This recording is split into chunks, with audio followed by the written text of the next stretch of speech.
They now entered the house, and as an interested group watched Ginger, at Ozma's command, build a fire and put a kettle of water over to boil.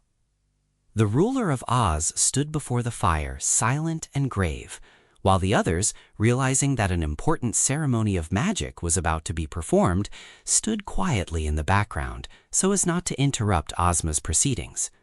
Only Polychrome kept going in and coming out, humming softly to herself as she danced, for the Rainbow's Daughter could not keep still for long, and the four walls of her room always made her nervous and ill at ease. She moved so noiselessly, however, that her movements were like the shifting of sunbeams and did not annoy anyone.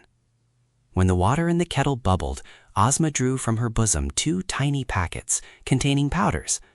These powders she threw into the kettle, and after briskly stirring the contents with a branch from a macaroon bush, Ozma poured the mystic broth upon a broad platter which Ginger had placed upon the table.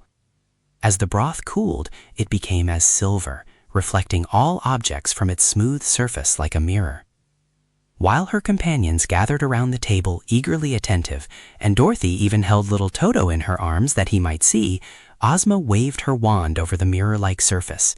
At once it reflected the interior of Yoop Castle, and in the big hall sat Mrs.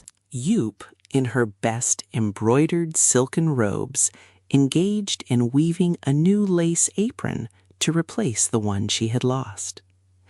The giantess seemed rather uneasy, as if she had a faint idea that someone was spying upon her, for she kept looking behind her, and this way and that, as though expecting danger from an unknown source.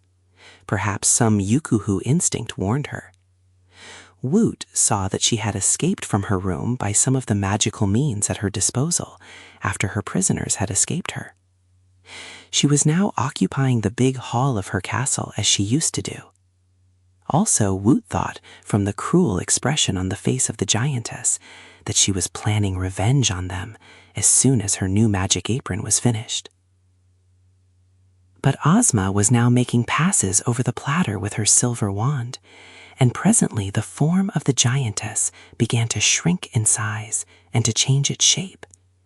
And now in her place sat the form of Woot the Wanderer. And as if suddenly realizing her transformation, Mrs. Yoop threw down her work and rushed to a looking-glass that stood against the wall of her room. When she saw the boy's form reflected as her own, she grew violently angry and dashed her head against the mirror, smashing it to atoms. Just then, Ozma was busy with her magic wand, making strange figures, and she had also placed her left hand firmly upon the shoulder of the green monkey. So now, as all eyes were turned upon the platter, the form of Mrs. Yoop gradually changed again. She was slowly transformed into the green monkey, and at the same time, Woot slowly regained his natural form. It was quite a surprise to them all when they raised their eyes from the platter and saw Woot the Wanderer standing beside Ozma.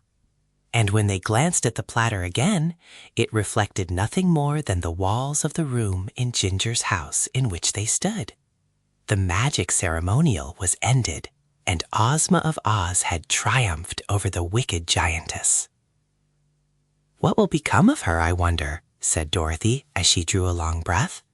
"She will always remain a green monkey," replied Ozma, "and in that form she will be unable to perform any magical arts whatsoever. She need not be unhappy, however, and as she lives all alone in her castle, she probably won't mind the transformation very much after she gets used to it." "Anyhow, it serves her right," declared Dorothy, and all agreed with her. "But," said the kind-hearted Tin Woodman, "I'm afraid the green monkey will starve, for Mrs. Yoop used to get her food by magic, and now that the magic is taken away from her, what can she eat?" "Why, she'll eat what other monkeys do," returned the Scarecrow. "Even in the form of a green monkey, she's a very clever person, and I'm sure her wits will show her how to get plenty to eat. Don't worry about her," advised Dorothy. "She didn't worry about you, and her condition is no worse than the condition she imposed on poor Woot. She can't starve to death in the land of Oz, that's certain, And if she gets hungry at times, it's no more than the wicked thing deserves. Let's forget Mrs. Yup, for in spite of her being a Yukuhu, our fairy friends have broken all of her transformations. The Man of Tin.